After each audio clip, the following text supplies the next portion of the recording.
श्री स्वामी समर्थ अवधूत चिंतन श्री गुरुदेव दत्त. तुम्हा सगळ्यांचं आपल्या चॅनलमध्ये स्वागत करते.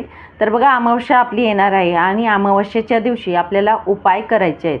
आता ते उपाय कशासाठी करायचे, तर 5 उपाय मी तुम्हाला सांगेन. ते कशासाठी ते सांगते, पण दही भाताचे उपाय जे असतात ते आपल्याला करायचे आहेत. याचा नक्कीच आपल्याला फरक जाणवायला सुरुवात होईल. पहिला उपाय आपल्याला करायचा आहे बघा, पितरांसाठी. पितरांना आपल्याला नैवेद्य ठेवायचा आहे. दुसरा म्हणजेच काय, आपल्या घरात आजारी व्यक्ती असेल त्यांच्यासाठी करू शकतो. मुलं चिडचिड करत असतील त्यासाठी करू शकतो. तिसरा म्हणजेच बघा एक आहे, तिसरा उपाय म्हणजेच बघा, आपल्या घराचा वास्तुदोष किंवा वास्तुपुरुष जे असतात त्यांना नैवेद्य म्हणून सुद्धा म्हणू शकतो, हा करू शकतो. दुसराच म्हणजे आपल्याला आपल्या घराचा उतारा काढायचा आहे. आणि एक शेवटचा म्हणजे आपल्या पितरांना घास आपल्याला द्यायचा आहे. तर ह्या 5ही उपाय जे आहेत ते कशा पद्धतीने करावे ते आपण जाणून घेणार आहोत. आणि अगदी सोपी सेवा आहे, काही वेळ लागत नाही. म्हणून तुम्हाला सांगेल, कमी वेळामध्ये होणारे हे उपाय आहेत. तुमच्या घरात जर हे दोष असतील तर नक्कीच तुम्ही हे उपाय अमावस्येला करू शकतात. तर सर्वप्रथम सांगेल, अमावस्या आपली सुरुवात होणार आहे 14 तारखेला दुपारी 12:20 14 जूनला. आणि 15 जूनला अधिक अमावस्या जी आहे ती संपणार आहे 15 तारखेला सकाळी 8:24. ठीक आहे. तर तुम्हाला या कालावधीमध्ये या सेवा करायच्या आहेत. कधी कराव्या, काय कराव्या ते सुद्धा सांगणार आहे. तर सर्वप्रथम पहिला उपाय मी सांगेल. तर आपल्या घरामधून बघा, आपल्याला आपल्या पितरांसाठी नैवेद्य ठेवायचा आहे. आता नैवेद्य ठेवत असताना दही भाताचा नैवेद्य आपण ठेवत असतो, पण मात्र आता तुम्ही हे 5ही उपाय, तुम्हाला किती उपाय करायचे ते बघायचं. आणि हा भात जो आहे हा वेगळा शिजवायचा, आपल्यासाठी तो लागणार नाही. अळणी भात आपल्याला शिजवायचा आहे, बिना मिठाचा शिजवायचा आहे. तेल तूप मीठ न टाकता आपल्याला फक्त भात शिजवायचा आहे. तुम्हाला किती उपाय करायचे आहेत, उतारे किंवा काय करायचे, तेवढा भात शिजवावा, तो आपण खायचा नाही. फक्त त्या कामासाठीच आपण करणार आहोत, हे लक्षात ठेवून आपण करायचं आहे. ठीक आहे. तर आपण भात घ्यायचा आहे. तो पहिला उपाय म्हणजेच आपल्या पितरांना आपल्याला घास ठेवायचा आहे. भात घ्या, भातावरती आपण दही टाकावं, काळे तीळ टाकावे. आणि हा भात आणि दहीचा नैवेद्य आपल्या पितरांसाठी आपल्याला ठेवायचं आहे. हा नैवेद्य ठेवत असताना दुपारी 12 ते 2 या कालावधीमध्ये ठेवा. शक्य झालं तर 11:30 12:30 जो कालावधी असतो 12चा, त्यामध्ये ठेवला तर अतिउत्तम. हा नैवेद्य ठेवत असताना आपण आपल्या घराच्या छतावरती म्हणजे टेरेसवरती किंवा आपल्या घराच्या बाहेर आपल्याला ठेवायचं आहे. आपल्या घरामध्ये गॅलरी असेल, बरेच लोक बोलतात मी गॅलरी ठेवते, तर नाही, गॅलरीत ठेवू नका महिलांनो. हे आवर्जून करा, काही वेळ लागत नाही. तुम्ही घराच्या बाहेर ठेवायचं आहे.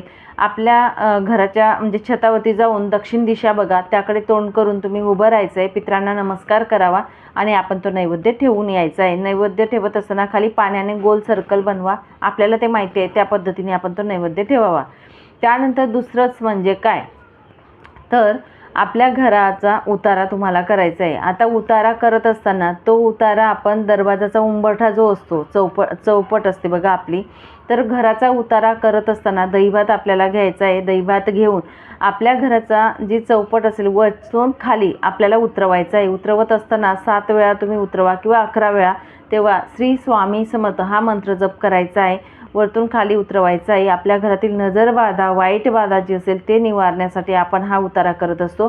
उतारा उतरवून झाल्यानंतर हा उतारा आपण जिथे कोणाचा वावर नसेल अशा ठिकाणी हे दहीभात टाकून यायचं आहे. मात्र उतारा टाकताना आपण मागे फिरून बघायचं नाही, कोणासोबत बोलायचं नाही. घरी आल्यानंतर हातपाय धुवायचे, महाराजांना मुजरा करायचा. हा घराचा उतारा झाला.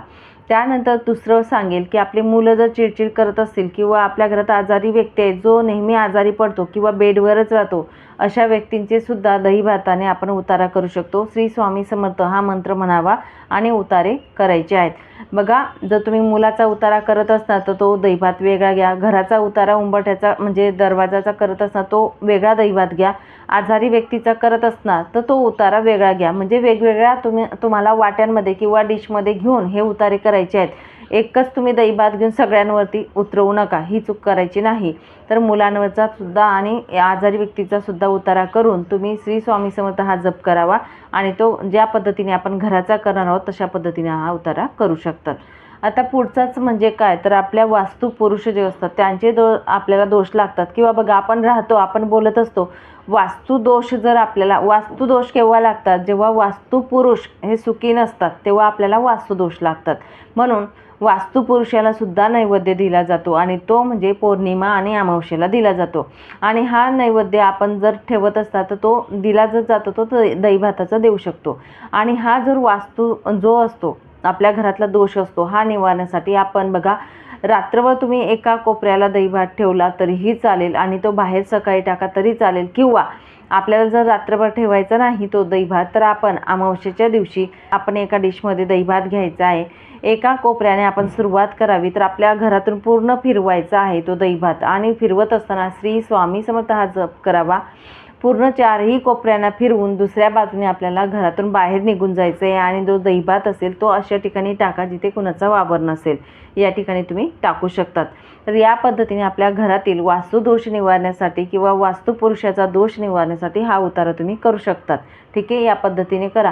तर उतारे जे जे तुम्ही करणार आहेत, तुम्ही आजारी व्यक्तीवरचे, मुलांवरचे, घराचा किंवा जो वास्तूचा असेल, वास्तू दोषचा असेल, वास्तुपुरुषाचा असेल, हा तुम्ही संध्याकाळीच करायचा आहे. उतारे हे नेहमी संध्याकाळी प्रदोषकाळी केले जातात, दिवसा करत नाही. म्हणजे सूर्यास्त होतो त्यानंतर केले प्रदोषकाळी नाही तर सूर्यास्तानंतर केले जातात उतारे, म्हणून संध्याकाळीच करायचे आहेत, याची काळजी घ्या.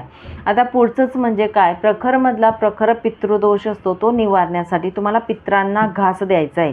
हा घास जर तुम्ही दिला तर तुमचे प्रखरमधले प्रखर पितृदोष निवारण होतील. तो म्हणजे कसा बघा, अमावस्येच्या दिवशी तुम्हाला सकाळी गौरी असेल, गौरी प्रज्वलित करा, समिधा गौरी थोडी प्रज्वलित करा आणि प्रज्वलित करून त्यामध्ये तूप जे असतं तूप आणि कापूरने प्रज्वलित करावं आणि त्यामध्ये आपण पितृस्तोत्र म्हणता आलं तर नक्कीच म्हणावं. ते म्हणत म्हणत आपण जर घास दिला तर चालेल आणि नाही म्हणता आलं तर पितृंचं स्मरण तुम्ही घास दिला तरी चालेल. त्यामध्ये काळे तीळ टाकायला विसरू नका. दही भातात थोडे काळे तीळ टाका आणि पितृदेवताभ्यो नमः या पद्धतीने तुम्ही मंत्र म्हणून किंवा पितृदेवता हे स्वधा म्हणायचं. आपण स्वाहा म्हणत असतो, पूजा धार्मिक कार्य आपण करतो तेव्हा स्वाहा म्हणतो, पण तेव्हा आपल्याला स्वधा वापरायचा आहे आणि त्या पद्धतीने एक एक घास असे द्यायचे आहेत. तुम्हाला पितृस्तोत्र अगदी सोपं आहे नित्यसेवेच्या ग्रंथामध्ये, ते म्हणून सुद्धा तुम्ही प्रत्येक ओळीला स्वधा लावायचं. एक ओळ म्हटल्यानंतर स्वधा लावा आणि घास टाकायचा आहे आपल्याला अग्नीमध्ये. या पद्धतीने पितरांना घास द्यायचा आहे. हा घास जर तुम्ही दिला ना, तुम्हाला सांगेल नक्कीच तुम्हाला प्रखरमधला प्रखर पितृदोष असेल तो सुद्धा निवारण होईल. तुमच्यावरती पितरांचा कृपाशीर्वाद लाभेल. आणि तुम्हाला सांगेल अजून ज्या सेवा मी सांगितल्या आज त्यामधली कुठलीही सेवा तुम्ही करा. तुम्हाला वाटत आहे तुमच्या घरामध्ये कोणते दोष आहेत त्यावरून तुम्ही सेवा करणार आहात, बरोबर. प्रखर पितृदोष असेल तर ती सेवा करणार आहात, पण मात्र एक अमावस्या न करता सातत्याने दर अमावस्येला करायचं आहे. मासिक धर्म आला, सुत्तक आलं तर तुम्ही करू शकत नाही, पण दर अमावस्येला सातत्याने तुम्ही करा. 5-6 अमावस्या करून बघा आणि त्यानंतर स्वतः फरक बघा. मनापासून श्रद्धेने आपल्या पितरांसाठी आपल्याला कृतज्ञता व्यक्त करून या सेवा करायच्या आहेत. असं म्हणून प्रखरमधले प्रखर पितृदोष हे कमी होत असतात. ज्यांना कोणाला मोठ्या मोठ्या विधी सांगितलेल्या आहेत नारायण नागबलीसारख्या, त्या लोकांनी नक्कीच हे जे उपाय असतात हे घरगुती उपाय नक्कीच करा. तर याचा इफेक्ट जास्त प्रमाणात तुम्हाला बघायला मिळेल. त्यांच्याविषयी कृतज्ञता असू द्या. आणि अमावस्येला केल्या जाणाऱ्या सेवा ही अमावस्या तिथी अशी असते तर खूप प्रभावी अशी तिथी असते. नक्कीच या तिथीला ज्या काही सेवा आपण करत असतो नाम आपल्याला चांगल्या पद्धतीने बघायला मिळत असतात. म्हणून नक्कीच या सेवा आपण जे दहीभाताचे आहेत ते उपाय नक्कीच आपण आपल्या घरामध्ये करू शकतात. चला मग सांगितलेली सेवा जी आहे ती महाराजांच्या चरणी अर्पण करते आणि इथेच विराम घेते. नंतर अजून भेटेल अशाच व्हिडिओसोबत. श्री स्वामी समर्थ.